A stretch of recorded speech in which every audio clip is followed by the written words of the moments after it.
aux fraises, on va commencer par le sablé breton. Donc pour le sablé, nous allons avoir besoin de 2 jaunes d'œufs, une cuillère à café de vanille liquide, 80 g de sucre, 80 g de beurre, une pincée de fleur de sel, 140 g de farine et 6 g de levure. On va récupérer les blancs. On a mis nos 2 jaunes d'œufs. On va rajouter notre sucre, une cuillère à café donc de vanille liquide et on va mélanger.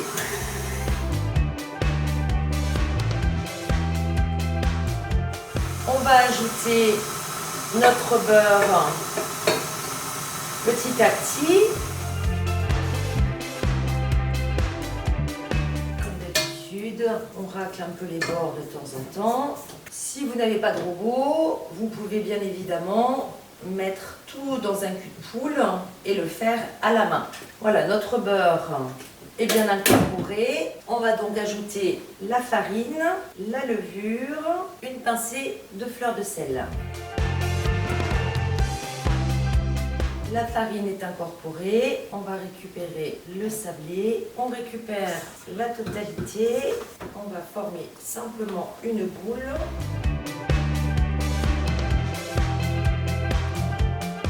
Une fois que notre boule est formée, on va filmer et mettre au réfrigérateur. Voilà, on va mettre au réfrigérateur pendant une demi-heure et après on pourra étaler notre pâte.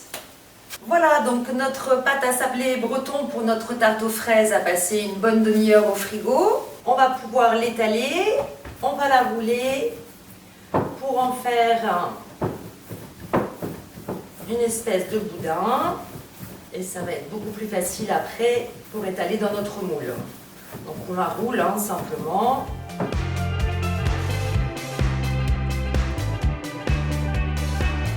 On reprend notre moule à tarte couronne.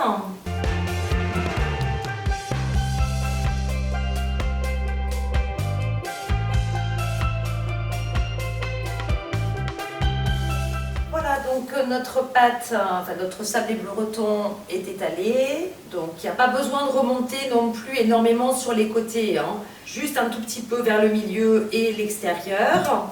Et on va enfourner donc à 170 degrés pendant 20-25 minutes.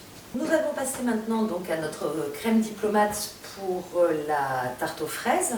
Donc pour la crème diplomate, nous allons avoir besoin donc de 250 ml de lait, d'une cuillère à café de vanille liquide, 2 jaunes d'œufs, 30 g de maïzena, 30 g de sucre, 2 feuilles de gélatine, 30 g de beurre, 20 centilitres de crème liquide et une cuillère à soupe de sucre glace. Donc la crème diplomate, c'est en fait une crème pâtissière dans laquelle nous allons ajouter ensuite une crème fouettée une fois que notre crème pâtissière va être refroidie. On va commencer par notre crème pâtissière. On va faire chauffer notre lait dans lequel on va ajouter une cuillère à café de vanille liquide. J'ajoute également dedans un petit peu de poudre de vanille. Voilà, donc la poudre de vanille, ça donne du goût, mais par contre c'est beaucoup moins cher qu'une gousse de vanille. Vous trouvez ça dans n'importe quel supermarché. On va donc mettre à chauffer notre lait. Pendant que notre lait chauffe, on va prendre nos œufs, on va récupérer les jaunes,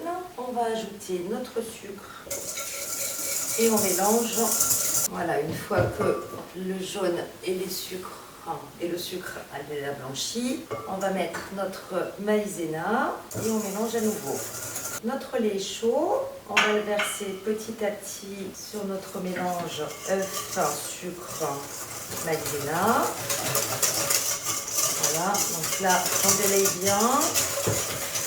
Une fois que c'est bien délayé, on peut ajouter le reste de lait. Il ne nous reste plus qu'à remettre dans la casserole et on va mettre à épaissir sur le feu. Donc notre crème pâtissière est prête. On va donc y ajouter le beurre. Voilà, une fois le beurre complètement fondu et mélangé à la crème pâtissière, on va pouvoir ajouter nos 2 feuilles de gélatine qu'on avait mis à ramollir dans l'eau froide. On essore bien et on mélange. Notre crème pâtissière est prête. On va donc la déposer donc soit dans un plat, soit dans une assiette. On va filmer au contact Et on va pouvoir donc mettre au frais jusqu'à refroidissement complet. Notre crème pâtissière a refroidi. On va donc pouvoir monter notre crème en chantilly tout doucement au départ. Et pendant ce temps, on va donc mettre notre crème pâtissière dans le cul de poule. En fonction de la texture de votre crème pâtissière, soit on va la battre au fouet pour la lisser. Si on voit que ce n'est pas suffisant, dans ces cas-là, on va donner un coup de mixeur dedans. La crème est presque montée. On va ajouter dedans simplement une cuillère à soupe de sucre glace.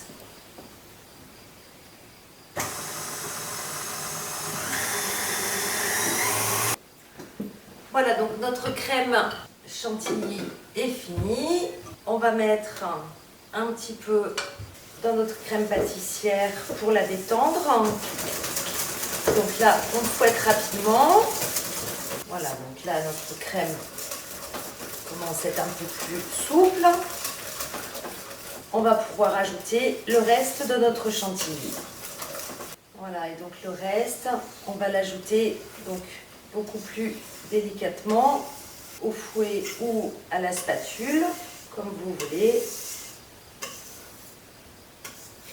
Une fois que c'est bien incorporé, vous pouvez donner un léger coup de fouet un peu plus rapide. Et voilà, notre crème diplomate est terminée.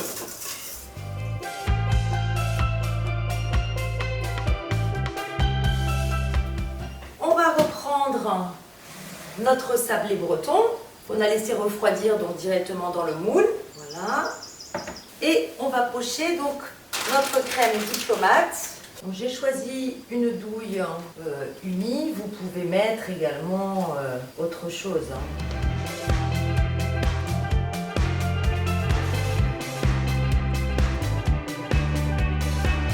Donc on a poché entièrement notre palais breton, un sablé breton. On n'a plus qu'à mettre nos morceaux de fraises. Alors les fraises, vous les coupez comme vous voulez. Là, moi, je les coupe en 8 parce que après c'est plus facile à couper quand on va découper la tarte, plutôt que quand on a des morceaux de fraises entiers. Et on vient disposer nos morceaux de fraises.